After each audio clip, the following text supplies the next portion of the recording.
लगा दो आग पानी में जवानी उसे कहते हैं और छीन लो सिलेक्शन कहानी उसे कहते हैं। प्यारे दोस्तों, आप सभी का स्वागत है इंद्रायणी जीएस एकेडमी पे।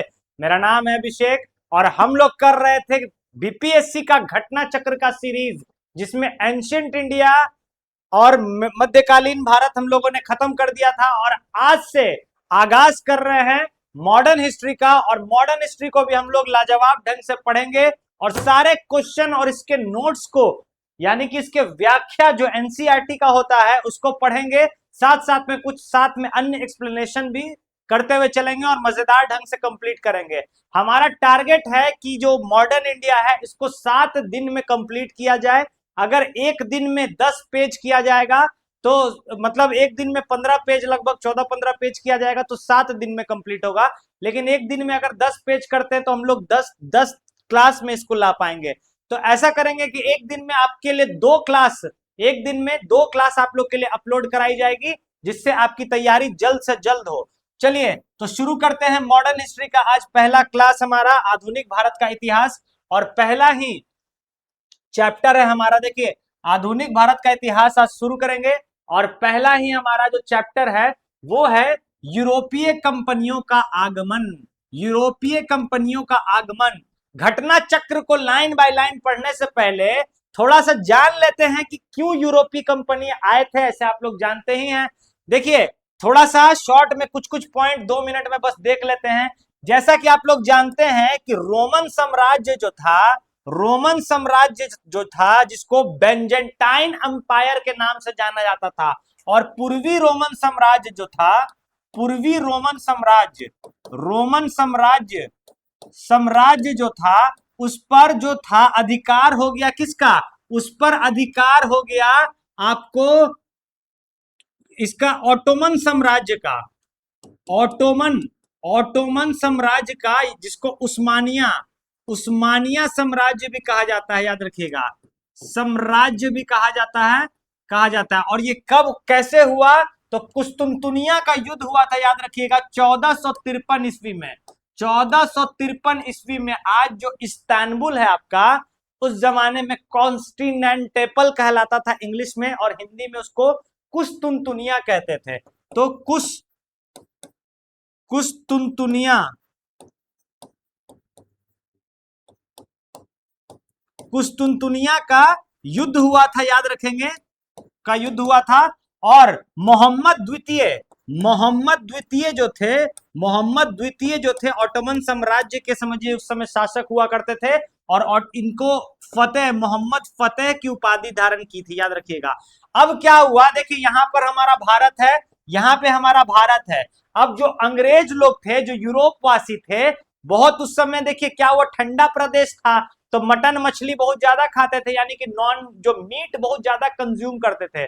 और उस समय फ्रिज का व्यवस्था था नहीं, इसीलिए जो मसाला जो था वो बहुत यूजफुल था उनके मांस को ज्यादा दिन तक रखने के लिए, मतलब बचा के रखने के लिए कि ज्यादा दिन तक इस्तेमाल हो पाए।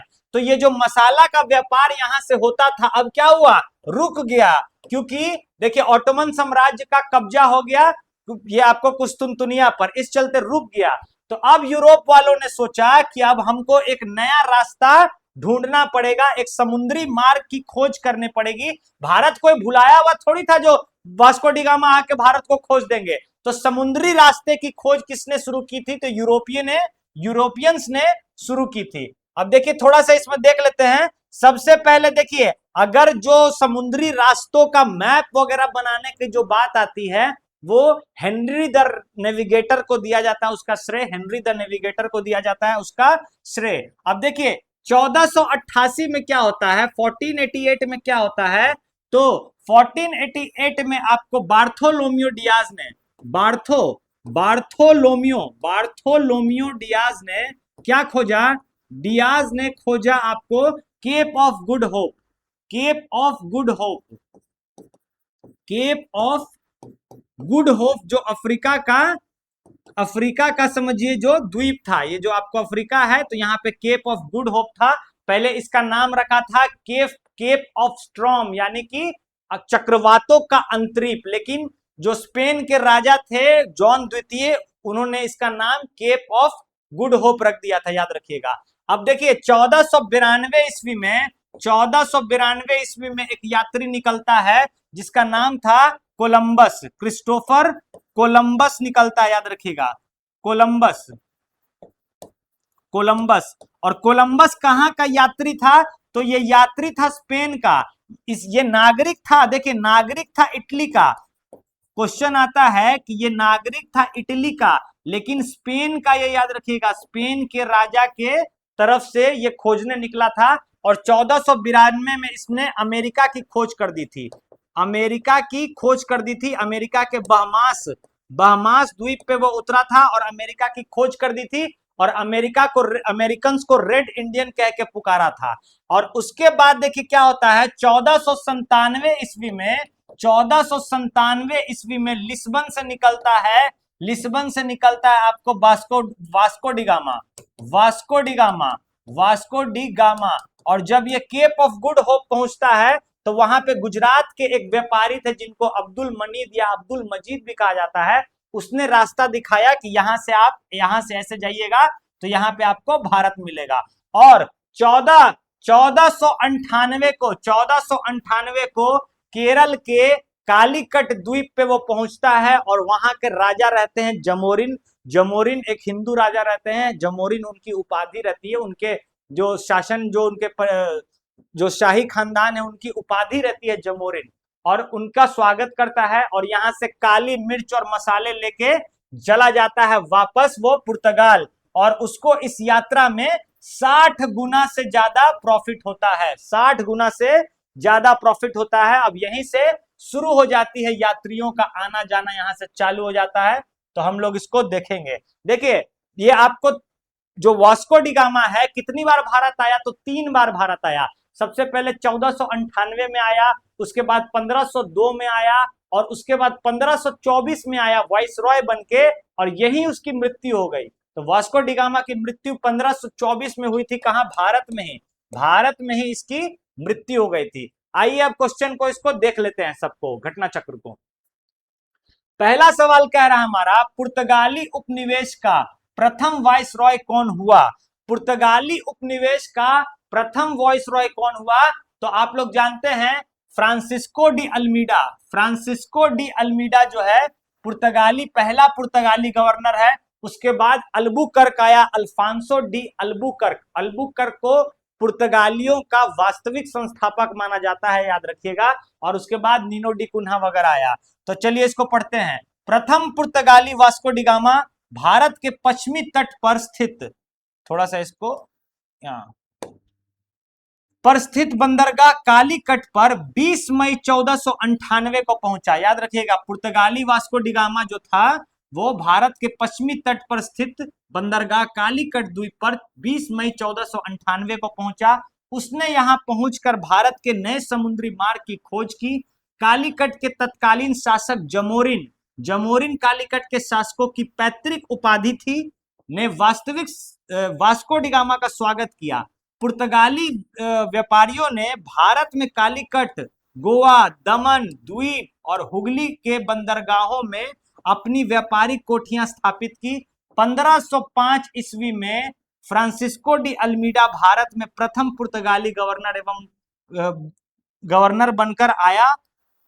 व्यापारिक हितों के परिप्रेक्ष्य में हिंद महासागर में प्रभुत्व स्थापित करने के लिए अल्मीडा ने ब्लू वाटर पॉलिसी यानी कि नीले जल की नीति का प्रतिपादन किया। तो आपसे पूछता है नीले जल की नीति या शांत जल की नीति या ब्लू वाटर पॉलिसी किसने चलाया था? तो ये चलाया था आपको फ्रांसिस्को डी अल्मीडा ने। और अल्मीडा ने ही द्वीप पर अधिकार कर लिया था दोस्तों, याद रखिएगा। द्वीप पर अधिकार किसने किया था? द्वीप पर अधिकार किया था अल्मीडा ने 1509 में।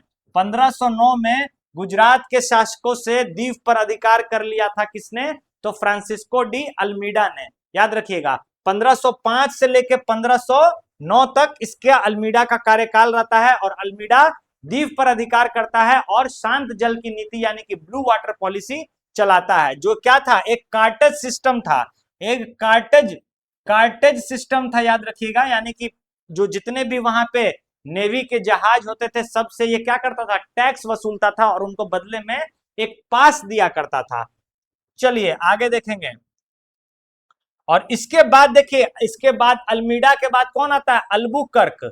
अल्बू अल्बुकर्क आता है, याद रखिएगा, अल्बुकर्क आता है 1509 से 1515, 1509 से 1515 तक रहता है अल्बुकर्क। और अल्बुकर्क ने बीजा के शासक यूसुफ आदिल शाह से गोवा को छीन के अपने राज्य में मिला लिया था। तो गोवा को किसने छीना था? गोवा को पुर्तगालियों को किसने भेंट किया था? तो गोवा को पुर्तगाल साम्राज्य में मिलाने वाला था अल्बुकर्क। और इसने क्या किया था? तो शादी करवाना शुरू किया था, यानी कि पुर्तगालियों को आदेश दिया कि तुम भारतीयों से शादी करो और धर्म परिवर्तन करो, और मतलब समझिए कि एक पैठ बैठाओ उसके समाज में। तो याद रखेंगे। आगे देखते हैं, पुर्तगालियों द्वारा, अगला क्वेश्चन है, बंगाल की खाड़ी। बंगाल की खाड़ी में समुद्र डकैती हेतु हुगली का प्रयोग कौन करता था? बंगाल की खाड़ी में समुद्री डकैती हेतु हुगली का प्रयोग कौन करता था? तो ये पुर्तगाली द्वारा किया जाता था। हुगली देखिए आंध्र प्रदेश के पास है, और हुगली में ही समझिए रह के ये लोग क्या करते थे? समुद्री डकैती करते थे, लूटपाट करते थे। इस चलते पुर्तगाली ज्यादा दिन टिक नहीं पाए। देखिए पुर्तगालियों ने क्या किया, तो जबरदस्ती उन भारतीयों के धर्म में हस्तक्षेप किया, उस पर क्रिश्चियनिटी को थोपा। इस चलते पुर्तगाली जो थे ज्यादा दिन तक रह नहीं पाए, और लूटपाट बहुत ज्यादा ये लोग करते थे।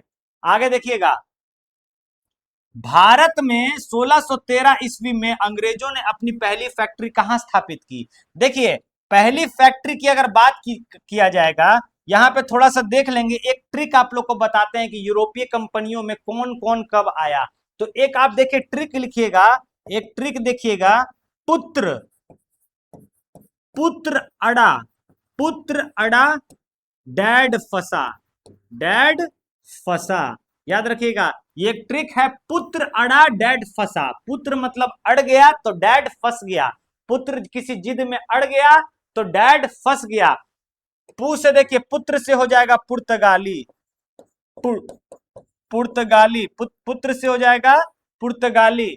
और आपको देखिए यहां से आपको थोड़ा सा इसको बड़ा कर लेते हैं, ठीक है। उसके बाद देखिए अ से हो जाएगा अंग्रेज, अंग्रेज, ठीक है, अंग्रेज। और ड से हो जाएगा डच, डच। और डै से हो जाएगा डेनिश, डेनिश। और फ से हो जाएगा फ्रांसीसी, फ्रांसीसी। और स से हो जाएगा स्वीडिश, स्वीडिश। याद रखिएगा। तो ये इनके कंपनियों का क्रम है, याद रखिएगा। पुर्तगालियों ने सबसे पहले, पुर्तगाली भारत में आए थे 1498 में, 1498 में। लेकिन इसकी जो फैक्ट्री थी वो 1503 में स्थापित हुई थी, याद रखिएगा, मसूलीपट्टनम में। अंग्रेज जो थे 1600 ईस्वी में आए थे, 1600 ईस्वी में अंग्रेज आए थे। लेकिन 1613 में इनकी प्रथम स्थायी फैक्ट्री सूरत में बन के तैयार हुई थी। और अंग्रेजों की प्रथम अस्थायी फैक्ट्री अगर पूछेगा तो मसूलीपट्टनम होगा। कहीं कहीं आप लोग 1608 सूरत भी देखते हैं। तो सूरत में देखिए काम चालू हुआ था, लेकिन जब जहांगीर ने देखा कि ये पुर्तगाली लोग बहुत मनमानी कर रहे हैं, तो अंग्रेजों की फैक्ट्री जो सूरत में बन रही थी 1608 में जो शुरू हुई थी, उसको बंद करवा दिया। और मसूलीपट्टनम की जो फैक्ट्री थी वो समझिए कि 1611 में जाके बनी, लेकिन पूरी तरह से 1611 में बनना शुरू हुई। लेकिन उससे पहले जो था सूरत वाला 1613 में कंप्लीट हो गया, याद रखिएगा, 1613 वाला सूरत में कंप्लीट हो गया। तो अंग्रेजों की पहली स्थायी फैक्ट्री आपसे पूछेगा तो 1613 अंग्रेज हो जाएगा। उसके बाद देखिए डच आते हैं, डच आते हैं। तो डच देखिए 1595 में ही, 1595 में ही डच की आपको इसकी ये हो गया था। लेकिन 1605 में ये फिर डच आपको इधर आते हैं, ठीक है, 1605 में डच आते हैं। उसके बाद देखिए डैनिश आते हैं 1616 में, 1616 में। फिर फ्रांसीसी आते हैं 1664 में, याद रखिएगा, 1664 में। और लास्ट में स्वीडिश आते हैं 1731 में। तो ये इनका आने का क्रम है। पुत्र अड़ा डैड फंसा, याद रखिएगा, सबसे पहले पुर्तगाली, फिर अंग्रेज, फिर डच, तब डेनिश, उसके बाद फ्रांसीसी, तब स्वीडिश, याद रखिएगा। चलिए अगले सवाल पे चलते हैं, नेक्स्ट क्वेश्चन। एक क्वेश्चन तो यहीं नीचे छूट गया, देखिए, हाँ यही क्वेश्चन था। 1613 में अंग्रेजों ने अपनी पहली फैक्ट्री कहां स्थापित की? तो कहां की?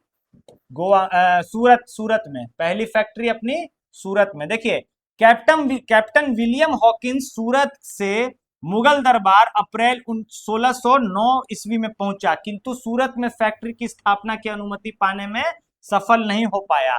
1611 ईस्वी में पुर्तगालियों के विरोध के बावजूद कैप्टन मिल्टन सूरत के समीप स्वाली पहुंचा और मुगल गवर्नर से वहां व्यापार करने की अनुमति पाने में सफल हो गया।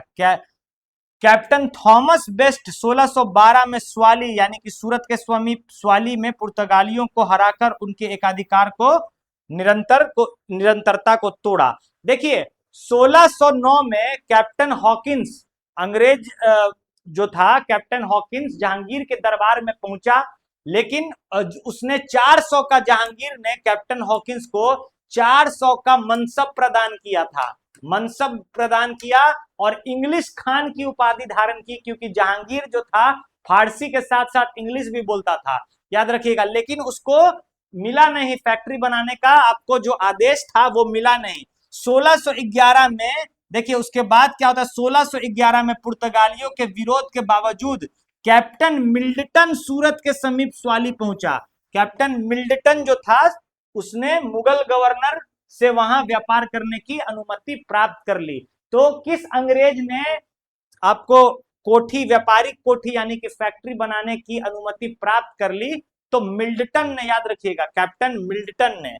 आगे चलते हैं। लास्ट में 1612 ईस्वी में स्वाली के युद्ध में पुर्तगालियों को हरा के थॉमस बेस्ट ने पुर्तगालियों को हराया और आपको जो पुर्तगालियों का एक अधिकार था उसको समाप्त कर दिया। चलिए नेक्स्ट क्वेश्चन पे चलेंगे। देखिए इसी के आगे व्याख्या लिखा हुआ है। इसके बाद जहांगीर की अनुभवों से सूरत में 1613 ईस्वी में स्थायी रूप से एक फैक्ट्री स्थापित किया गया। ध्यातव्य है कि अंग्रेज ने अपनी पहली फैक्ट्री यानी कि अस्थायी फैक्ट्री के रूप में मसूलीपट्टनम में स्थापित की थी। यहां से अंग्रेज ने अपने व्यापार को देश के दूसरे भागों में फैलाया तथा शीघ्र ही अहमदाबाद, बुरहानपुर, अजमेर तथा आगरा में सहयोगी फैक्ट्रियां स्थापित कर दी। चलिए आगे। निम्नलिखित में से प्रथम कर्नाटक युद्ध का कौन सा तत्कालिक कारण था? देखिए, आपको जो कर्नाटक युद्ध जो हुआ था वो अंग्रेज और फ्रांसीसियों के बीच में भारत में अधिकार जमाने के लिए, अपना ताकत स्थापित करने के लिए हुआ था, याद रखिएगा। तो देखिए क्या हो रहा था उस समय, अंग्रेज और फ्रांसीसी यूरोप में भी लड़ते रहते थे और वहां पे ऑस्ट्रिया का उत्तराधिकारी का युद्ध चल रहा था और उसी का समझिए कि आपको जो परिणाम था भारत में भी हुआ। लेकिन यहाँ पे तत्कालीन कारण पूछ रहा है, तत्कालीन कारण पूछ रहा है, तो आइए ऑप्शन को देख लेते हैं। अंग्रेज और फ्रांसीसियों के बीच प्रतिद्वंदता, ऑप्शन नंबर बी कह रहा है ऑस्ट्रिया की राजगद्दी की जंग, ऑप्शन नंबर सी कह रहा है कर्नाटक की राजगद्दी का मसला, या अंग्रेजों द्वारा फ्रांसीसी जहाज पर अधिग्रहण। देखिए डी इसका राइट आंसर हो जाएगा। अंग्रेजों द्वारा क्या किया था, फ्रांसीसियों के जहाज पर अधिग्रहण कर लिया गया था। इस चलते प्रथम कर्नाटक वार जो था 1746 से लेकर 48 तक शुरू हो गया था, याद रखिएगा। आगे चलेंगे। कर्नाटक युद्ध का जो प्रथम युद्ध था, कर्नाटक का जो प्रथम युद्ध था 1746 से 1748 ऑस्ट्रिया के उत्तराधिकारी युद्ध के रूप में हुआ था, जो 1740 में आरंभ हुआ था, याद रखिएगा। उसी का विस्तार मात्र था। ग्रीस सरकारों की आज्ञा के विरुद्ध ही दोनों दलों ने, अंग्रेज और फ्रांसीसियों ने, 1746 ईस्वी में युद्ध प्रारंभ हो गया। अंग्रेज कमांडर कार्टिस बर्नट के नेतृत्व में अंग्रेजी नौसेना द्वारा कुछ फ्रांसीसी जहाज पर अधिकार कर लेना ही युद्ध का तत्कालीन कारण बना। देखिए एक जो अंग्रेजी बर्नेट था, कार्टिस बर्नेट था, इसने कुछ फ्रांसीसी जहाज पर कब्जा कर लिया और बिना गवर्नमेंट की आजादी, मतलब आदेश के बिना ही दोनों के बीच में जो युद्ध है चालू हो गया, जिसको प्रथम कर्नाटक वार कहा जाता है। आगे देखेंगे। प्रथम कर्नाटक युद्ध के समय ही कर्नाटक के नवाब अनवरुद्दीन ने महफूज खान के नेतृत्व में सेना को फ्रांसीसियों पर आक्रमण करने के लिए भेजा। कैप्टन पैराडाइज के नेतृत्व में फ्रांसीसी सेना ने अडियार नदी के पर स्थित सेंट थोमे नामक स्थान पर नवाब को पराजित कर दिया। यूरोप में युद्ध बंद होते ही कर्नाटक का प्रथम युद्ध भी समाप्त हो गया। एक्स-ला शापेल की संधि से 1784 ईस्वी से ऑस्ट्रिया के उत्तराधिकार का युद्ध समाप्त हो गया तथा मद्रास अंग्रेज को पुनः प्राप्त हो गया। कर्नाटक का प्रथम युद्ध सेंट थोमे का युद्ध के लिए स्मरणीय है। देखिए अब क्या हुआ था, अनवरुद्दीन जो कर्नाटक के शासक थे, उसकी मदद से क्या किया, तो फ्रांसीसियों ने अंग्रेज को सेंट थोमे के युद्ध में हरा दिया और अंग्रेजों का से क्या हुआ, मद्रास को छीन लिया। लेकिन 1748 में एक्स-ला शापेल की संधि होती है, याद रखिएगा। एक्स-ला शापेल की संधि से प्रथम कर्नाटक युद्ध समाप्त हो जाता है, प्रथम कर्नाटक युद्ध समाप्त हो जाता है। और दूसरा कर्नाटक युद्ध अगर आपसे पूछेगा तो पौंडीचेरी की संधि से, और तीसरा कर्नाटक युद्ध पूछेगा तो पेरिस की संधि से, याद रखिएगा, जो सप्तवर्षीय युद्ध जिसे कहा जाता है। नेक्स्ट चलेंगे, 1760 का प्रसिद्ध वांडीवास का युद्ध अंग्रेजों द्वारा किसके खिलाफ लड़ा गया था? तो वांडीवास का युद्ध जो था 1760 में फ्रांसीसियों द्वारा किया गया था, अंग्रेजी और फ्रांसीसी द्वारा किया गया था, याद रखिएगा। चलिए इसको देख लेते हैं। वांडीवास का जो युद्ध है जनवरी 1760 में अंग्रेजों और फ्रांसीसियों के मध्य हुआ था। युद्ध में फ्रांसीसी पराजित हो गए थे, युद्ध में जो फ्रांसीसी थे वो पराजित हो गए थे। बेसिकली जो ड्यूप्ले था, फ्रांसीसी गवर्नर जो था, वो पराजित हो गया था। अंग्रेजी सेना का नेतृत्व सर आयरकुट ने किया था, जबकि फ्रांसीसी सेना का नेतृत्व काउंट डी लाली ने किया था। बाद में डुप्ले को वापस बुला के काउंट डी लाली को बनाया गया था, याद रखिएगा। अगला सवाल, उस क्षेत्र की पहचान करें जहां से यूरोप वासियों को सर्वोत्तम शोरा और अफीम प्राप्त होता था। सर्वोत्तम शोरा और अफीम कहां से प्राप्त होता था? तो ये बिहार से प्राप्त होता है, याद रखिएगा। यूरोप वासियों को सर्वोत्तम शोरा और अफीम बिहार से प्राप्त होता था। अंग्रेजी शासनकाल में भारत का कौन सा क्षेत्र अफीम उत्पाद के लिए प्रसिद्ध था? तो बिहार जो है अफीम उत्पाद के लिए, अफीम और शोरा के उत्पादन के लिए बिहार जो था प्रसिद्ध था, याद रखेंगे। अगला सवाल कह रहा है,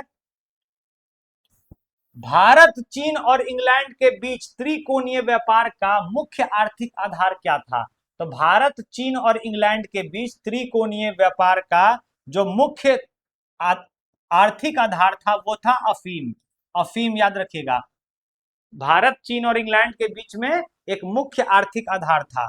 देखिए भारत, चीन और इंग्लैंड के मध्य व्यापार का मुख्य आधार अफीम, चाय और कपड़ा था। अफीम, चाय और कपड़ा। ब्रिटिश ईस्ट इंडिया कंपनी ने भारत के बंगाल और बिहार आदि क्षेत्रों में अफीम की खेती पर एकाधिकार कर लिया, स्थापित किया और भारतीय किसानों से जबरन अफीम की खेती करवाई तथा चीन से व्यापार असंतुलन को दूर करने के लिए अफीम का चीन में निर्यात किया, क्योंकि ब्रिटेन को चीन से चाय, चीनी और मिट्टी के बर्तन और रेशम की अधिक आवश्यकता थी। अतः विकल्पानुसार अफीम भारत, चीन और इंग्लैंड के बीच व्यापार का मुख्य आर्थिक आधार था, याद रखिएगा। तो भारत और चीन और इंग्लैंड के बीच में मेन जो व्यापार होता था वो चाय का, अफीम का और कपड़ों का होता था, याद रखिएगा। और इसमें ऑप्शन में देखिए चाय वगैरह नहीं है, रेशम और काली मिर्च है। आगे देखते हैं। देखिए रेशम का जो व्यापार है, रेशम मार्ग से डायरेक्ट चाइना से करता था और काली मिर्च का व्यापार डायरेक्ट इंडिया से करता था। लेकिन चाय, कपड़ा और अफीम जो था, इसमें इंडिया, चाइना और ब्रिटेन का समझिए क्या था, एक त्रिकोणीय व्यापार का एक आर्थिक आधार था। आगे चलेंगे। सूची 1 को सूची 2 से सम्मिलित करने के लिए कह रहा है, आइए मिलाते हैं। देखिए क्रिस्टोफर कोलंबस जो है, क्रिस्टोफर कोलंबस, इसका जो संबंध है, इसका संबंध हो जाएगा इटली से। इटली से इसका संबंध हो जाएगा। इटली का ये नागरिक था, लेकिन स्पेन के राजा के तरफ से ये क्या किया था, कोलंबस यात्रा पर निकलता था और इसने अमेरिका की खोज की थी। देखिए याद रखिएगा। अच्छा, भारत आने वाला जो दूसरा पुर्तगाली गवर्नर था, पुर्तगाली था, वो कैब्राल था, याद रखिएगा। जब 1498 ईस्वी में वास्को डी गामा आया तो वास्को डिगामा के बाद 2 साल बाद कैब्राल आया था 13-14 जहाज लेके, और जैमोरिन से बोलने लगा कि हमको मोनोपोली दो, हमको एकाधिकार दो। तो उससे वहां पे उसका जैमोरिन से खटपट खटपट होना शुरू हो गया था, याद रखिएगा। सर फ्रांसिस ड्रेक जो है, इसका संबंध हो जाएगा यूनाइटेड किंगडम से, इंग्लैंड से, याद रखिएगा। और जेम्स कार्टियर का संबंध जो हो जाएगा पुर्तगाल से हो जाएगा। नहीं, इसका संबंध जो हो जाएगा जेम्स कार्टियर का, देखिए आगे देख लेते हैं, एक आगे देख लेते हैं क्या है। हाँ, फर्डिनेंड मैगलेन। देखिए मैगलेन जो था पुर्तगाली था। मैगलेन ने प्रशांत महासागर की खोज की थी। प्रशांत महासागर की खोज की थी। महासागर यानी कि पैसिफिक ओशियन की खोज की थी 1520 में। तो ये क्या था, ये पुर्तगाली था, याद रखिएगा। तो मैगलेन हो जाएगा पुर्तगाली। आइए देख लेते हैं, यहाँ पे दिया हुआ है मैगलेन। देखिए मैगलेन का संबंध हो जाएगा पुर्तगाल से, मैगलेन का संबंध पुर्तगाल से। फ्रांसिस ड्रेक का संबंध हो जाएगा यूनाइटेड किंगडम से। जेम्स कार्टियर का हो जाएगा फ्रांस से, और क्रिस्टोफर कोलंबस का हो जाएगा इटली से। आगे चलते हैं। अब देखिए सेकंड कह रहा है, अगला चैप्टर है हमारा ईस्ट इंडिया कंपनी और बंगाल के नवाब। ईस्ट इंडिया कंपनी और बंगाल के नवाब। चलिए पहला क्वेश्चन कह रहा है बक्सर की लड़ाई के बाद किस संधि पर हस्ताक्षर किए गए। बक्सर की लड़ाई आप लोग जानते हैं 1764 में हुई थी, जो पहली निर्णायक लड़ाई मानी जाती है, जिसका नेतृत्व कर रहा था हेक्टर मुनरो। और इधर से मीर कासिम, सुजाउद्दौला और शाह आलम द्वितीय, मुगल एम्पेरर शाह आलम द्वितीय की त्रिगुट सेना को हरा दिया था। किसने? हेक्टर मुनरो की सेना ने, ब्रिटेन की सेना ने, अंग्रेजों ने। जिससे समझिए कि बहुत बड़ा आपको उससे इलाहाबाद की संधि वगैरह हुई, और बहुत बड़ा समझिए ये एक चेंज आ गया। तो पढ़ते हैं इसमें, बक्सर की लड़ाई जो थी अक्टूबर 1764 ईस्वी में मीर कासिम, अवध के नवाब शुजाउद्दौला और मुगल सम्राट शाह आलम द्वितीय की संयुक्त सेना तथा अंग्रेजों के मध्य हुई थी। युद्ध में अंग्रेज विजयी रहे। ब्रिटिश सेना का नेतृत्व हेक्टर मुनरो ने किया था। इस युद्ध की समाप्ति पर इलाहाबाद की 2 संधियां हुई। एक 1765 में हुई इलाहाबाद की प्रथम संधि क्लाइव तथा मुगल सम्राट शाह आलम द्वितीय की हुई, और दूसरी हुई इलाहाबाद की दूसरी जो संधि थी वो क्लाइव और अवध के नवाब शुजा-उद-दौला के बीच में हुई थी। तो इलाहाबाद की 2 संधि हुई है। एक रॉबर्ट क्लाइव जो बंगाल का प्रथम गवर्नर था। रॉबर्ट क्लाइव क्या था? क्लाइव क्या था? तो प्रथम गवर्नर था, याद रखिएगा, बंगाल का। और इसको स्वर्ग से उत्पन्न सेनापति की संज्ञा दी जाती है, स्वर्ण से उत्पन्न सेनापति। तो क्लाइव के बीच में और शाह आलम द्वितीय के बीच में, आलम द्वितीय के बीच में हुआ 1765 में इलाहाबाद की संधि, इलाहाबाद की पहली संधि। और इलाहाबाद की दूसरी संधि किसके किसके बीच में हुई? तो क्लाइव के बीच में और अवध के नवाब शुजा-उद-दौला के बीच में हुई थी, याद रखिएगा। जिसमें शाह आलम द्वितीय को क्या किया गया था? 26 लाख का पेंशनर बना के, 26 लाख का सालाना यानी कि वार्षिक पेंशनर बना के उससे दीवानी, बंगाल और बिहार की क्या की थी? दीवानी ले ली थी। जिसके चलते अब अंग्रेज क्या करते थे? टैक्स वसूलते थे, और सारा काम करेगा नवाब, और बस टैक्स वसूलेंगे अंग्रेज। तो ये चलिए, तो एक तरह से ये क्या था? द्वैध शासन था। तो आपसे ये भी क्वेश्चन पूछता है कि बंगाल में द्वैध शासन की शुरुआत किसने की? तो रॉबर्ट क्लाइव ने की थी, याद रखिएगा, जो बंगाल का पहला गवर्नर था। अगला सवाल कह रहा है, नेक्स्ट क्वेश्चन, इलाहाबाद की संधि के बाद रॉबर्ट क्लाइव ने मुर्शिदाबाद का उप दीवान किसे बनाया था? मुर्शिदाबाद का उप दीवान देखिए किसे बनाया था? देखिए बंगाल और बिहार का, मुर्शिदाबाद जो था बंगाल था उस समय, और जो बिहार था, तो सिताब राय को आपको बनाया था मुर्शिदाबाद का, और मोहम्मद रजा खान को बिहार का। आइए पढ़ लेते हैं। इलाहाबाद की दूसरी संधि अगस्त 1765 के अनुसार भगोड़े सम्राट शाह आलम द्वितीय को अंग्रेज संरक्षण में ले लिया और उसे इलाहाबाद में रखा गया। शाह आलम द्वितीय ने अपने 12 अगस्त 1765 के फरमान द्वारा कंपनी को बंगाल, बिहार और उड़ीसा यानी कि वर्तमान उड़ीसा की दीवानी सौंप दी। आगे पढ़ते हैं। जिसके बदले कंपनी सम्राट को 26 लाख रुपए देगी तथा निजामत के व्यय के लिए 53 लाख रुपए देगी। मतलब पेंशन देगी 26 लाख और निजामत करने के लिए, मतलब सारा काम पुलिस प्रशासन कोर्ट वगैरह रोड नाली सब चीज बनाने के लिए देगी मात्र 53 लाख रुपए, और सारा टैक्स क्या करेगी, खुद वसूलेगी। तो इस तरह से समझिए कि द्वैत शासन लगाया था। इस समय कंपनी सीधे सीधे कर संग्रह करने का भार ना तो लेना चाहती थी, ना ही उसके पास ऐसा करने की क्षमता थी। कंपनी ना तो समझिए डायरेक्ट टैक्स ले सकता था और ना ही उसके पास क्षमता थी, ना ही लेना चाहता था। कंपनी ने दीवानी कार्य के लिए उप दीवान मुर्शिदाबाद बंगाल के लिए मोहम्मद रजा खान तथा बिहार के लिए राजा सिताब राय की नियुक्ति की थी। याद रखिएगा, बिहार के लिए सिताब राय और बंगाल यानी कि मुर्शिदाबाद के लिए मोहम्मद रजा खान की नियुक्ति की थी। चलिए अगला सवाल चलते हैं। सम्राट शाह आलम द्वितीय ने ईस्ट इंडिया कंपनी को बंगाल बिहार तथा उड़ीसा की दीवानी प्रदान की थी। अपने किससे, तो अपने फरमान से 12 अगस्त 1765 को अपने फरमान से क्या किया, तो आपको बंगाल और बिहार की दीवानी उड़ीसा की दीवानी सौंप दी। देखिए इलाहाबाद की प्रथम संधि 12 अगस्त 1765 के तहत मुगल बादशाह शाह आलम द्वितीय ने कंपनी को बंगाल बिहार और उड़ीसा की दीवानी स्थायी रूप से दे दी तथा इलाहाबाद की दूसरी संधि से 16 अगस्त 1765 के तहत अवध के नवाब शुजा-उद-दौला ने इलाहाबाद और कड़ा का क्षेत्र जिसे मुगल बादशाह शाह आलम द्वितीय को देने का वादा किया था। उस समय Robert Clive east India company के तरफ से बंगाल का गवर्नर था। शाह आलम द्वितीय के संपूर्ण जीवन आपदाओं से ग्रस्त रहा। उसने 1788 ईस्वी में अंधा कर दिया गया। शाह आलम द्वितीय के समय 1803 ईस्वी में दिल्ली पर अंग्रेजों का अधिकार हो गया। शाह आलम द्वितीय तथा उसके दो उत्तराधिकारी अकबर द्वितीय और बहादुर शाह द्वितीय ईस्ट इंडिया कंपनी के पेंशन भोगी मात्र बनकर रह गए। याद रखिएगा, तो इलाहाबाद की दो संधि हुई थी आपको, एक इलाहाबाद की संधि हुई थी अगस्त में और एक सितंबर में। अगस्त वाला जो था उससे क्या हुआ, तो बंगाल बिहार का दीवानी सौंप दिया गया किसको, तो ये सौंप दिया गया अंग्रेजों को।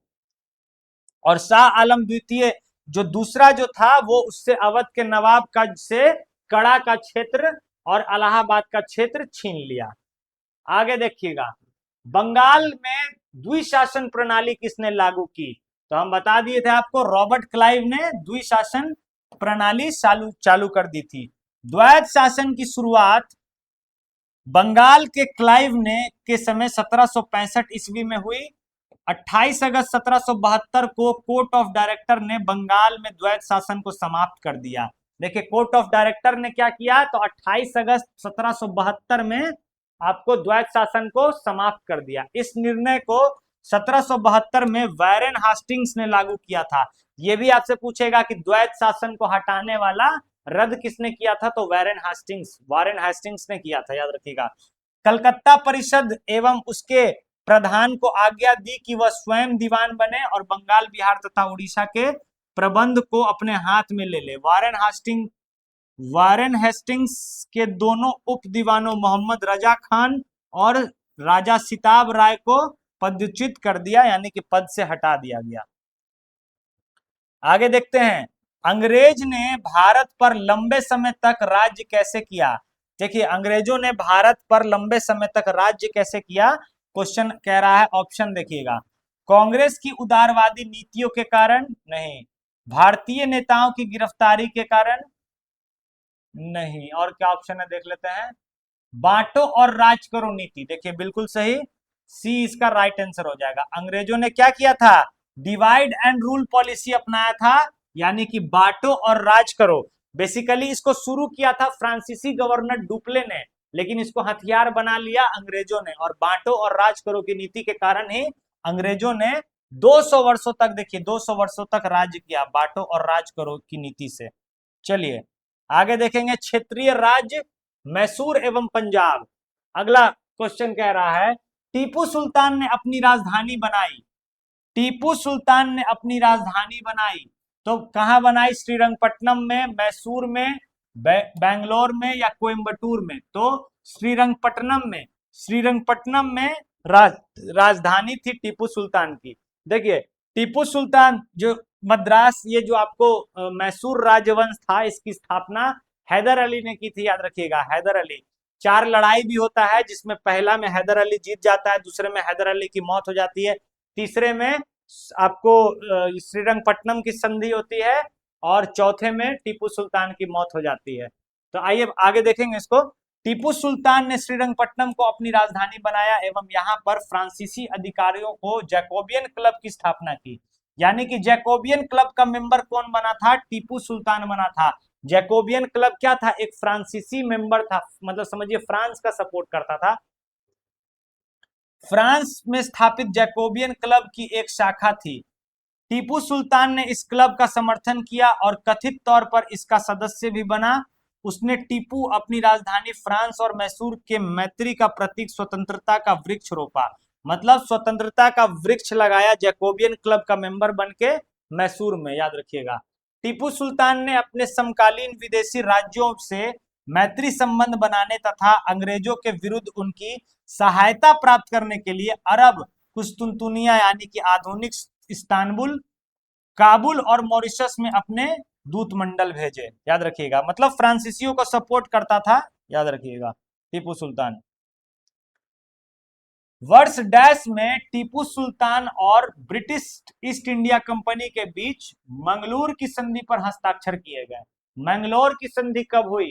देखिए 1784 में, 1780 और 1700 जो प्रथम आंग्ल मैसूर युद्ध के बाद द्वितीय आंग्ल मैसूर युद्ध हुआ, उसको मंगलोर की संधि से, देखिए प्रथम जो आंग्ल मैसूर युद्ध हुआ था, पहला हुआ था मैसूर की संधि, पहला हुआ था आपको मैसूर की संधि, मैसूर की संधि, दूसरा हुआ मंगलोर की संधि, मंगलोर, मंगलोर की संधि, तीसरा आपको खत्म हुआ श्रीरंगपट्टनम, श्रीरंगपट्टनम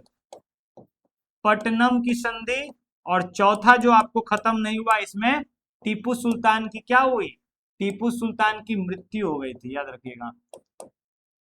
शेरे मैसूर टीपू सुल्तान कहा जाता था इसको। अंग्रेज से हार नहीं माने टीपू सुल्तान, आखिर तक लड़ते रह गए, जबकि श्रीरंगपट्टनम की संधि में 3 करोड़ रुपया इनसे ले लिया गया, इनके बेटा को समझिए अरेस्ट कर लिया गया, तब भी हार नहीं माने, तब भी समझिए कि लड़ते रह गए।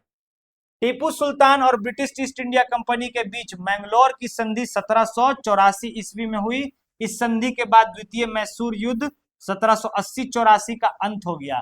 और देखिए आपसे ये भी सवाल पूछता है कि 4 जो आंग्ल मैसूर युद्ध हुआ था, इस समय गवर्नर कौन कौन था? तो प्रथम जो आंग्ल मैसूर युद्ध हुआ था, मैसूर की संधि से खत्म हुआ था, और वेरेलस्ट, वेरेलस्ट, वेरेलस्ट इस समय गवर्नर था। उसके बाद जो था Warren, Warren, Warren Hastings, Warren Hastings दूसरे आंग्ल मैसूर युद्ध में वारेन हेस्टिंग्स। तीसरे आंग्ल मैसूर की अगर बात करेगा तो आपको कॉर्नवालिस हो जाएगा, कॉर्नवालिस।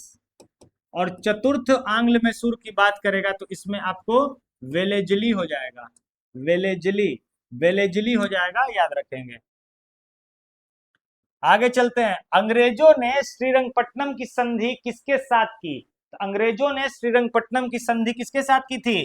टीपू सुल्तान के साथ, टीपू सुल्तान के साथ श्रीरंगपट्टनम की संधि की थी, याद रखिएगा, सी इसका राइट आंसर हो जाएगा। तृतीय आंग्ल मैसूर युद्ध 1790 से 92 तक अवसान। श्रीरंगपट्टनम की संधि मार्च 1792 द्वारा हुआ, अवसान मतलब खत्म हुआ। इस संधि में अंग्रेजों की ओर से कॉर्नवालिस तथा मैसूर के तरफ से टीपू सुल्तान शामिल थे। इसके अनुसार टीपू को अपने देश का लगभग आधा भाग अंग्रेज को देना पड़ा।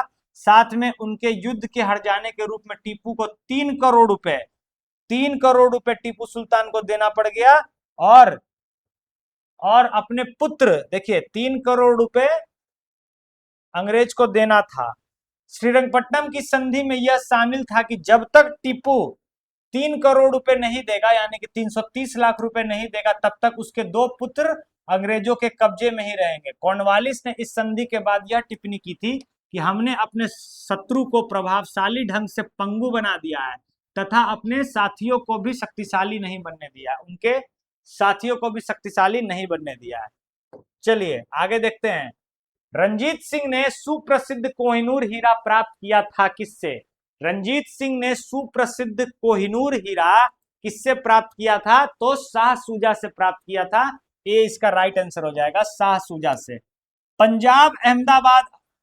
पंजाब में अहमद शाह अब्दाली के साम्राज्य का भाग था, परंतु 1772 में उसकी मृत्यु के बाद मुल्तान, कश्मीर इत्यादि के कुछ छोटे छोटे भागों को छोड़कर शेष पर सिख मिसलों का अधिकार हो गया। सिख संप्रदाय की स्थापना की थी राजा रंजीत सिंह ने, सिख साम्राज्य की। उधर अफगानों के आंतरिक झगड़ों के कारण रंजीत सिंह को अपनी स्थिति सुदृढ़ करने का अवसर मिल गया। 1803 ईस्वी में अहमद शाह अब्दाली का पौत्र शाह सूजा काबुल की गद्दी पर बैठा, परंतु उसके भाई शाह महमूद ने शक्तिशाली बरकजई सरदारों फतेह खान और दोस्त मोहम्मद की सहायता से उसे 1809 में विस्थापित कर दिया तथा स्वयं कश्मीर और पेशावर पर अधिकार कर लिया। इसी अवसर पर शाह सूजा ने काबुल का राज्य प्राप्त करने हेतु रंजीत सिंह से सहायता मांगी और उन्हें कोहिनूर हीरा भेंट किया, जो गोलकुंडा के तट से लिया गया था। तो राजा रंजीत सिंह के पास कोहिनूर हीरा आया, याद रखिएगा। कोहिनूर हीरा सबसे पहले, एक सेकंड, सबसे पहले कोहिनूर हीरा जो था,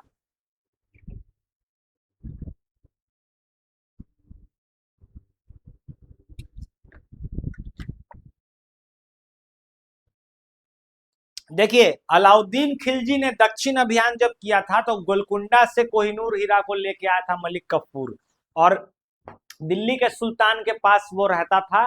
और उसके बाद जब आपको तैमूर लंग का आक्रमण हुआ, तो तैमूर लंग का आक्रमण हुआ उस समय कोहिनूर हीरा को लूट के ये लोग ले गया।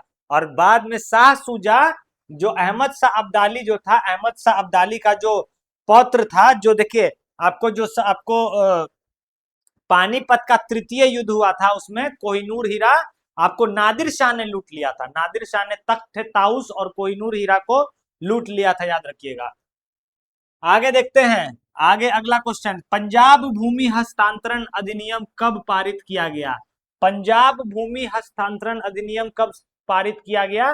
तो सी यानी कि 1900 ईस्वी में। 1900 ईस्वी में पंजाब भूमि हस्तांतरण अधिनियम वर्ष 1900 में पारित किया गया, जिससे कृषकों की भूमि और गैर कृषकों के पास हस्तांतरित होना काफी हद तक प्रतिबंध हो गया। पंजाब हिंदू सभा की स्थापना किस वर्ष हुई थी? पंजाब हिंदू सभा की स्थापना किस वर्ष हुई थी? तो 1909 में पंजाब हिंदू वर्ष की स्थापना हुई थी, याद रखिएगा। अखिल भारतीय स्तर पर स्थापना से पूर्व प्रांतीय स्तर पर हिंदू महासभा की स्थापना कर दी गई थी। पंजाब हिंदू महासभा की स्थापना कर दी गई थी।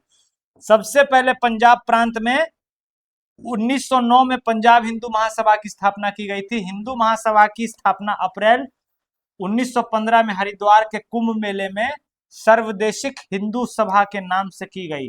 वर्ष 1921 में इस संस्था का नाम बदलकर अखिल भारतीय हिंदू महासभा किया गया। तो अखिल भारतीय हिंदू महासभा जो पहले अखिल भारतीय ना होने से पहले क्या था? क्षेत्रीय था, और सबसे पहले पंजाब स्टेट में ये पूरा किया गया था, याद रखेंगे। चलिए आगे देखते हैं। अब अगला है गवर्नर जनरल और वाइस रॉय। चलिए इसको पढ़ते हैं। भारत का प्रथम गवर्नर जनरल कौन था? देखिए गवर्नर की बात करें, बंगाल का प्रथम गवर्नर रॉबर्ट क्लाइव, लेकिन आपको जो है बंगाल का प्रथम गवर्नर जनरल जो हो जाएगा वो हो जाएगा वॉरेन हेस्टिंग्स। लेकिन भारत के जो गवर्नर जनरल हो जाएंगे वो हो जाएंगे विलियम बेंटिक। और भारत का प्रथम वाइस रॉय अगर पूछेगा तो लॉर्ड कैनिंग। तो यहाँ पे वॉरेन हेस्टिंग्स, विलियम बेंटिक नहीं है, तो आंसर हो जाएगा ई हो जाएगा आंसर। चलिए वॉरेन हेस्टिंग को 1764 में बंगाल का प्रथम गवर्नर जनरल नियुक्त किया गया था। 1834 में लॉर्ड विलियम बेंटिक को भारत का प्रथम गवर्नर जनरल बनाया गया। रॉबर्ट क्लाइव बंगाल के पहले गवर्नर जनरल थे, जो इस पद पर 1758 से 1760 और 1765 से 1767 की अवधि में रहे।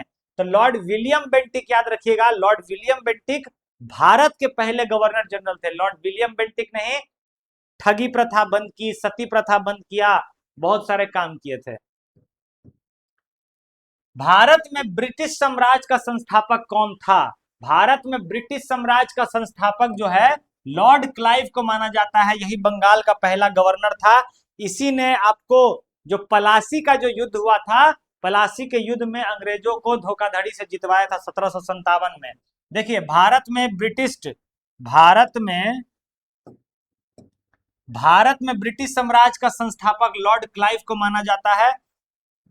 23 जून 1757 को हुई पलासी की लड़ाई में विजेता अंग्रेजी सेना का नेतृत्व लॉर्ड क्लाइव ने किया था। इस युद्ध के उपरांत बंगाल में ब्रिटिश साम्राज्य की नींव पड़ी थी, याद रखेंगे। इनमें से किसे भारत में ब्रिटिश साम्राज्य का संस्थापक माना जाता है? तो भारत में ब्रिटिश साम्राज्य का संस्थापक जो है रॉबर्ट क्लाइव को माना जाता है, लॉर्ड क्लाइव को माना जाता है, याद रखिएगा। द्वैत शासन के जनक किसे माना जाता है? द्वैत शासन का भी जनक जो है रॉबर्ट क्लाइव को, देखिए रॉबर्ट क्लाइव को सर लॉर्नियर कार्टियस हो जाएगा। देखिए इनका जनक जो है सर लॉर्नियर कार्टियस को जाना जाता है। सर लॉर्नियर कार्टियस को द्वैत शासन का जनक माना जाता है। इसने द्वैत शासन के तहत भारत सरकार अधिनियम 1919 के तहत प्रांतीय विषयों को आरक्षित और हस्तांतरित में विभाजित किया था। तो 1919 में जब द्वैत शासन लगा था, क्वेश्चन जो द्वैत शासन का जनक पूछ रहा है, द्वैत शासन का जनक, तो बंगाल में द्वैत शासन अगर पूछेगा तब रॉबर्ट क्लाइव हो जाएगा। लेकिन द्वैत शासन का जनक जो हो जाएंगे, याद रखिएगा 1919 में जो मॉन्टेग्यू चेमफोर्ड रिफॉर्म आया था, आगे चल के हम लोग पढ़े थे, तो उसमें ही ये किया गया था। फिर से देखिए क्या किया गया था कि प्रांतीय विषयों को आरक्षित और हस्तांतरित में बांट दिया गया था, याद रखिएगा। तो ये इसके किसने किया था? सर लियोनल कार्टस ने, सर लियोनस कार्टस ने। चलिए आगे चलते हैं।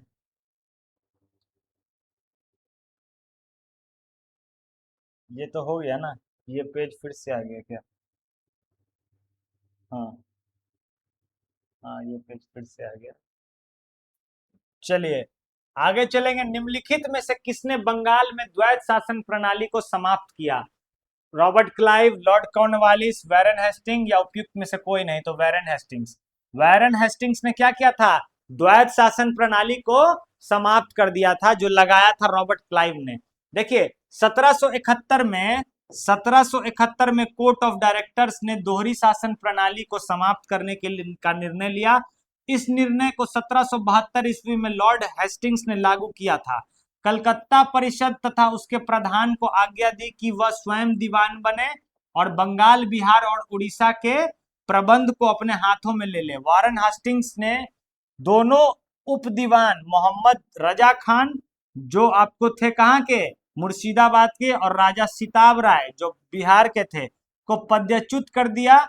द्वैत शासन जिसकी शुरुआत बंगाल में 1765 ईस्वी में मानी जाती है, इसके अंतर्गत कंपनी की दीवानी का अधिकार अपने पास रखती थी और निजामत के कार्यों के लिए निष्पादन नवाब के माध्यम से करती थी, लेकिन इसके वास्तविक शक्ति कंपनी के पास होती थी। क्लाइव समझता था कि समस्त शक्ति कंपनी के पास है तथा नवाब के पास बस सत्ता की केवल छाया है। उसने प्रवर समिति को लिखा था कि यह नाम की छाया आवश्यक है तथा हमें इसको स्वीकार नहीं करना चाहिए। मतलब नाम की छाया को भी अस्वीकार कर दिया, और जो सिताब राय और जो आपको मोहम्मद रजा खान जो बिहार और बंगाल के उपदीवान थे, उसको हटा दिया गया। तो किसने हटाया? कोर्ट ऑफ डायरेक्टर्स ने 1771 में ये लिया। और उस समय कौन था? तो वैरन हेस्टिंग्स बंगाल का गवर्नर जनरल था, याद रखिएगा। ठगों का उन्मूलन किसके नेतृत्व में हुआ था? Robert Clive, captain Sleeman, Lord Minto या अलेक्जेंडर बर्न्स? तो ठगों का उन्मूलन जो है कैप्टन स्लीमैन के नेतृत्व में हुआ था, कैप्टन स्लीमैन के नेतृत्व में हुआ था, याद रखिएगा। ब्रिटिश सरकार का मानना था कि ठगों में हिंदू और मुसलमान दोनों धर्म के अनुयायी सम्मिलित थे, परंतु वास्तव में ये लोग काली, दुर्गा अथवा भवानी की पूजा करते थे तथा प्राय अपने शिकार को देवी को बलि चढ़ाने के लिए मारते थे। ठगों का यह विश्वास था कि उनका यह धंधा विधि का विधान है तथा उनके शरीर की मृत्यु उनके भाग्य के उसी प्रकार लिखी होती है। सती प्रथा के प्रश्न में कुछ लोग में मतभेद था, किंतु ठगी के विषय में समस्त जनता ने सरकार का समर्थन किया। लॉर्ड विलियम बेंटिक ने कैप्टन विलियम हेनरी स्लीमैन को ठगों के विरुद्ध कार्यवाही करने के लिए नियुक्त किया। उसने लगभग 1562 ईस्वी में, मतलब 1526 से 1535 के मध्य ठगों को बंदी बना लिया। 1562 क्यों लिख दिया है? अच्छा, ये चलिए। अनेक ठगों को फांसी दे दी गई, शेष को आजीवन निर्वासित कर दिया गया। 1837 में के पश्चात संगठित रूप से ठगों का अंत हो गया। तो ठगों का अंत किसने करवाया? तो विलियम बेंटिक ने करवाया। कैप्टन स्लीमैन के अध्यक्षता में यह हुआ, याद रखिएगा। वही क्वेश्चन फिर से, भारत में ठगों का उन्मूलन करने का श्रेय किसको दिया जाता है? तो ये दिया जाता है W.H. Sleeman, captain W Sleeman को। आगे चलेंगे।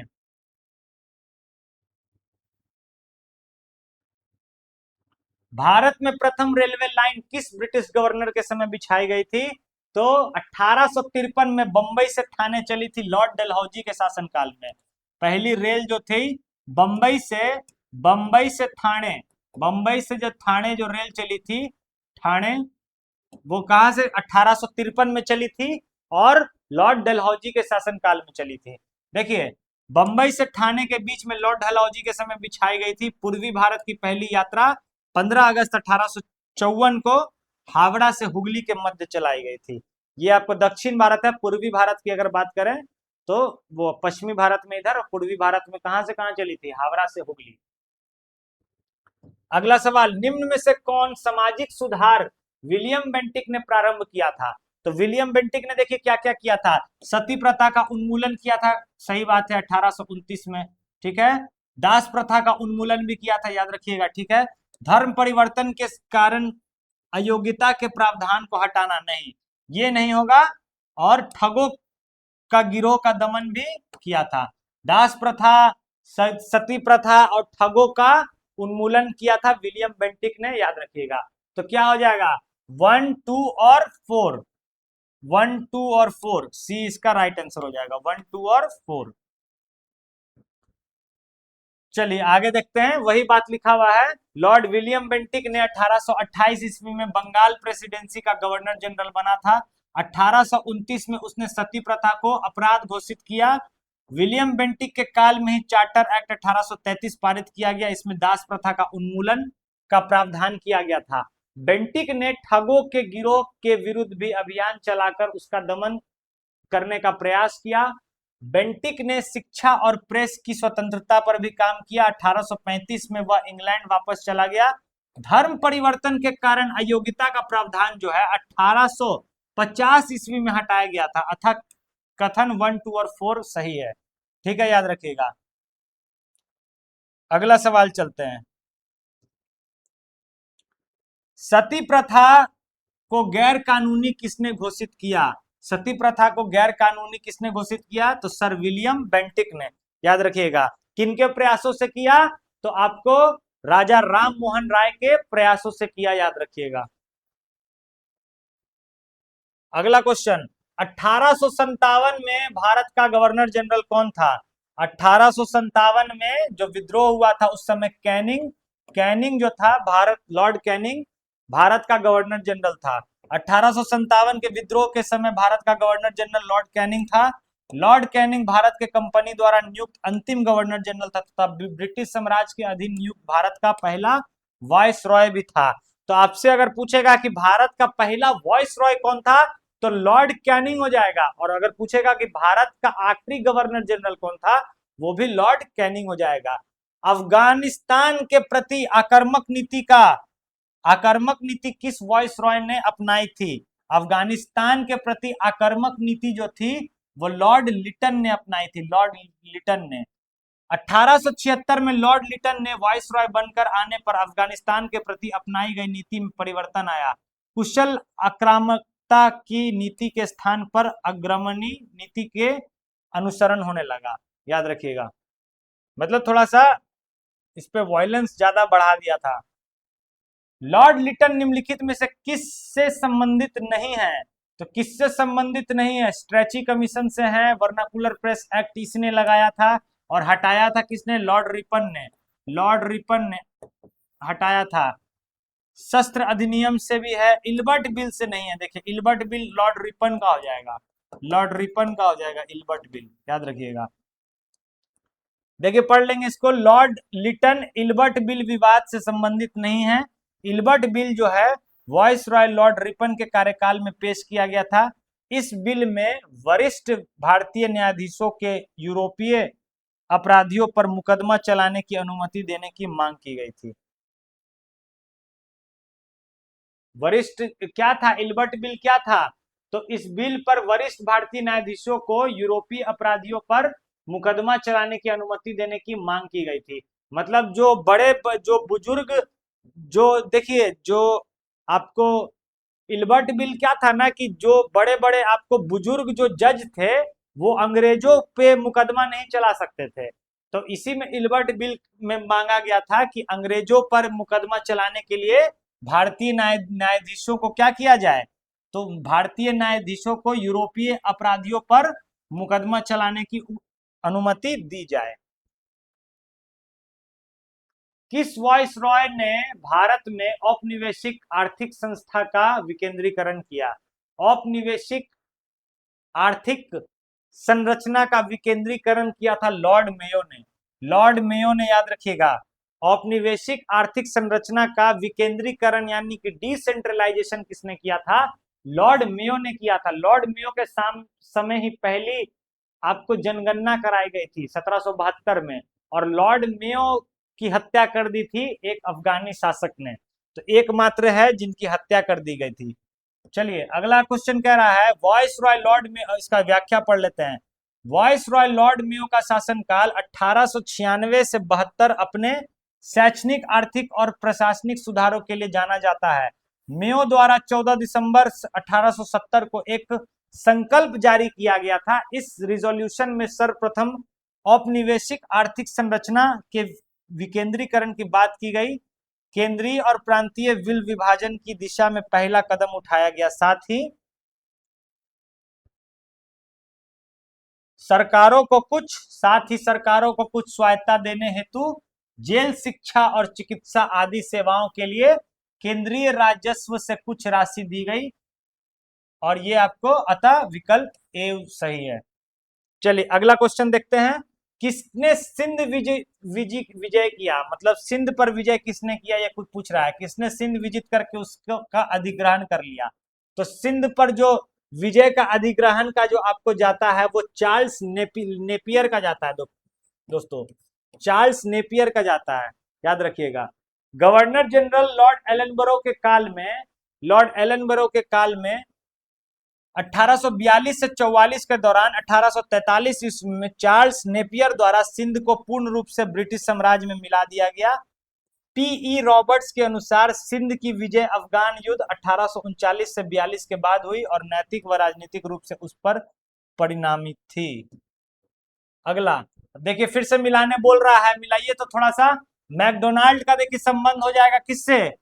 कम्युनल अवार्ड से, सांप्रदायिक पंचायत से। तो ए का 2 हो जाएगा, ए का 2 हो जाएगा। तो या तो ये होगा या तो ये होगा। आगे देखते हैं। लिनलिथगो हो जाएगा आपको अगस्त प्रस्ताव। वर्ल्ड वार 2 के समय कौन था? वर्ल्ड वार 2 के समय लॉर्ड लिनलिथगो था। डलहौजी का हो जाएगा व्यक्तिगत का सिद्धांत, डॉक्ट्रिन ऑफ लैप्स। और चेमफोर्ड्स का हो जाएगा द्वैत शासन। तो बी का 3, सी का 1, डी का 3, सी का 1। तो सी इसका राइट आंसर हो जाएगा, याद रखिएगा। आइए मिला लेते हैं। मैकडोनाल्ड जो है कम्युनल अवार्ड, लिनलिथगो जो हो जाएगा अगस्त प्रस्ताव, डलहौजी जो हो जाएगा डॉक्ट्रिन ऑफ लैप्स, और चेमफोर्ड हो जाएगा द्वैत शासन प्रणाली से। अगले सवाल पे चलते हैं। नेक्स्ट क्वेश्चन, निम्नलिखित में से किस राज्य को लॉर्ड डलहौजी के हड़प नीति के अनुसार शामिल नहीं किया गया था? देखिए लॉर्ड डलहौजी ने आपको जयपुर पे नहीं कब्जा किया था। एक ट्रिक आप लोग को एक ट्रिक देख लीजिएगा। एक ट्रिक है सजैस बहुझाना। एक ट्रिक देख लीजिएगा, सजैस सजैस बौझाना, सजैस बौझाना एक ट्रिक है, इसको रट लीजिएगा। देखिए ये डलहौजी ने किस पे डॉक्ट्रिन ऑफ लैप्स लगा के, यानी कि हड़प का सिद्धांत लगा के चलाया। तो याद रखिएगा, सजैस बौझाना से सबसे पहले सतारा को, फिर जैतपुर को, फिर संभलपुर के बाद बघात।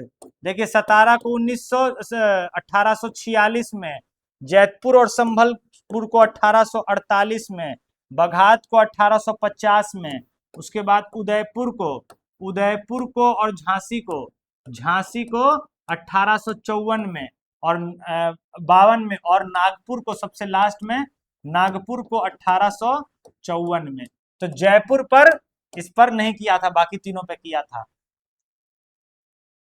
आगे देख लेते हैं, लॉर्ड डलहौजी 1848 से 56, लॉर्ड डलहौजी 1848 से 56 ने अवध के नवाब वाजिद अली शाह पर कुशासन का आरोप लगा के अवध को छीन लिया था और अंग्रेजी राज्य में विलय कर दिया था। अवध के अतिरिक्त डलहौजी के व्यवगत के सिद्धांत के अंतर्गत विलय किए गए प्रदेश कौन कौन थे? सतारा 1849, जैतपुर और संभलपुर 1849, बघात 1850, उदयपुर 1852, झांसी 1854 और नागपुर 1854। याद रखिएगा, जयपुर को इसमें शामिल नहीं किया गया था। याद रखिएगा 1848 में प्रारंभ किया गया था और 1 मई 1849 को सतारा को हड़प लिया था। याद रखिएगा। अगला क्वेश्चन कह रहा है, सुरक्षा प्रकोष्ठ की नीति, जिसे रिंग फेंस की नीति भी कहा जाता है, ये किसने शुरू की थी? तो रिंग फेंस की जो नीति है वो वॉरेन हेस्टिंग से संबंधित है दोस्तों। याद रखिएगा, वॉरेन हेस्टिंग्स और वेलेस्ली दोनों से, वॉरेन हेस्टिंग और वेलेस्ली तो इसमें दिया हुआ नहीं है, तो ए हो जाएगा। देखिए सुरक्षा प्रकोष्ठ या घेरे की नीति जो होती है वो वॉरेन हेस्टिंग्स और क्या किससे संबंधित है? वॉरेन हेस्टिंग्स और वेलेस्ली से संबंधित है। याद रखिएगा, इसमें और उतना कुछ खास नहीं दिया हुआ है। आगे देखते हैं, लॉर्ड वेलेस्ली की सहायक संधि को स्वीकार करने वाला पहला मराठा सरदार कौन था? लॉर्ड वेलेस्ली की सहायक संधि को स्वीकार करने वाला पहला मराठा सरदार कौन था? तो पेशवा बाजीराव द्वितीय। दौलत राव सिंधिया और जसवंत होलकर दोनों पूना में अपने आप को सर्वश्रेष्ठ प्रदर्शित करना चाहते थे। बाजीराव द्वितीय ने सिंधिया को का साथ दे रहा था। उसने 1801 ईस्वी में जसवंत के भाई की हत्या कर दी। परिणाम स्वरूप जसवंत होलकर की सेना ने पूना पर आक्रमण करके पेशवा व सिंधिया की संयुक्त सेना को पराजित कर दिया। बाजीराव द्वितीय ने भागकर बसीन में शरण ली तथा 31 दिसंबर 1802 ईस्वी को अंग्रेजों से बसीन की संधि के अनुसार पेशवा बाजीराव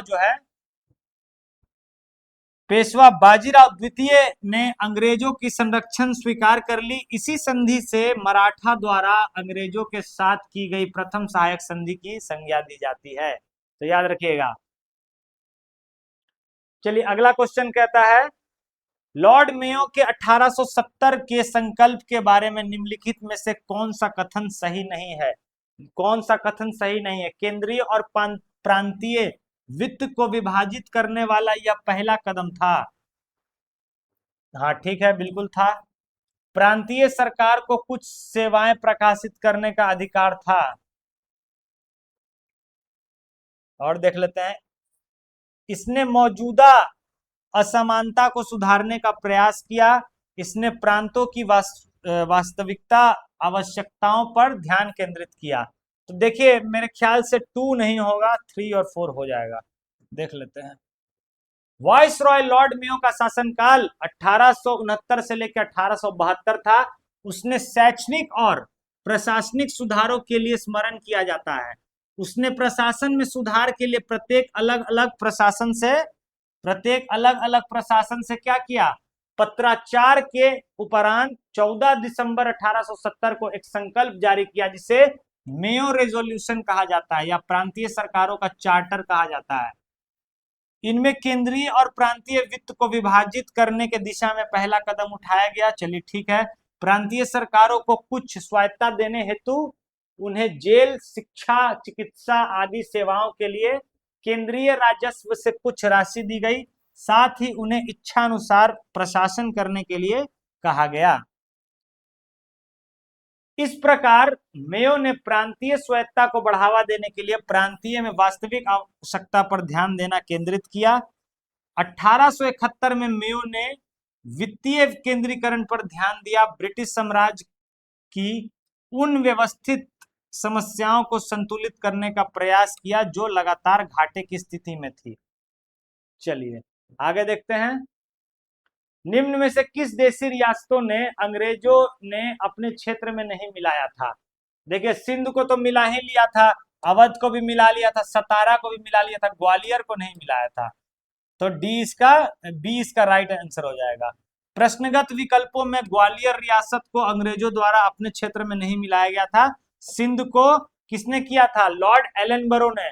लॉर्ड एलनबरो ने सिंध को अपने में मिला लिया था, याद रखिएगा, सिंध को मिला लिया था। लॉर्ड डलहौजी के काल में सुशासन के आरोप लगा के अवध को 1856 में मिला लिया था और व्यपगत के सिद्धांत द्वारा सतारा को मिला लिया था।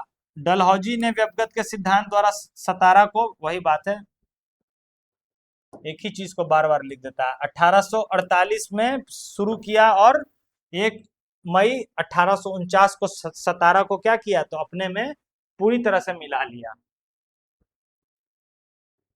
चलिए कुछ क्वेश्चन और है। दिल्ली में उसके राजकीय प्रवेश पर बम फेंका गया था। दिल्ली में उसके राजकीय प्रवेश के अवसर पर किस वायसरॉय पर एक बम फेंका गया था? तो लॉर्ड हार्डिंग पर बम फेंका गया था। दिल्ली दरबार का आयोजन जब हो रहा था तब लॉर्ड हार्डिंग पर बम फेंका गया था, याद रखिएगा। 1911 में ब्रिटिश सरकार ने भारत की राजधानी कलकत्ता से बदलकर दिल्ली करने की घोषणा की।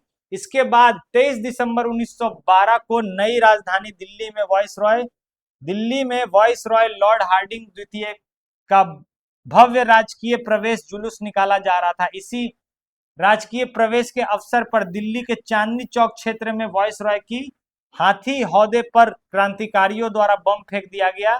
इस हमले में लॉर्ड हार्डिंग द्वितीय गंभीर रूप से घायल हो गए। महावत जो है हाथी चलाने वाला, वो मारा गया। इस घटना की योजना क्रांतिकारी रास बिहारी बोस के नेतृत्व में की गई थी। रास बिहारी बोस के नेतृत्व में। भारत के वायसराय के रूप में किसके कार्यकाल में महान शहीद भगत सिंह, सुखदेव और राजगुरु को फांसी दी गई थी? तो लॉर्ड इरविन के शासनकाल में, याद रखिएगा। 3 अप्रैल 1926 को 18 अप्रैल 1931 को कार्यकाल जो था इसका, लॉर्ड इरविन का 1931 में ही था। इसी में ही दिल्ली समझौता हुआ था, गांधी इरविन समझौता हुआ था, जिसपे गांधी जी को बोला जाता है कि चाहते तो भगत सिंह को बचा सकते थे, उनपे ये आरोप लगाया जाता है। अगला सवाल कह रहा है इंपीरियल कैडेट कॉर्प्स की स्थापना किसने की थी?